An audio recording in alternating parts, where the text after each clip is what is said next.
текшерүүсүз, контролсуз, башаламан жыныстык катнашта жүрүп, анан тазалык, гигиеналык тазалыктарды кармабаган адамдар көп да, булар ошол көпчүлүк ошолордон жугат.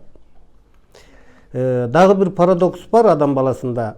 Мисалы, ошол эле ооруну жугузган эле эркек болобу, аял болобу, канчалык деңгээлде ал билимдүү болбосун, канчалык деңгээлде ал интеллектуалдык жогору болбосун, ошолордо кандайдыр бир буларда сезим пайда болот. Коркуу, өчөчтүк сезим пайда болот.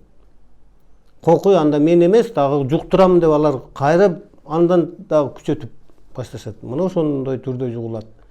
Анан эми өзүнүн өнөктөшүндө бул дагы чар жайыт эмес, дээрлик көп кездешет. Мисалы, эч жакка чуркап барбай, эч жакта жүрбөгөн эле эркек аялдар менен. Булар кай жактан жугушу мүмкүн? Булар жанагы коомдук жайларда, мончолордон, тияк-бияктардан, анча-мынча гинекологиялык столдордон, мисалы, аялдарды контроль болгондо таза эмес инструменттерди колдонуп, мисалы, ошондо калган инфекциялардан жугуп кетиши мүмкүн.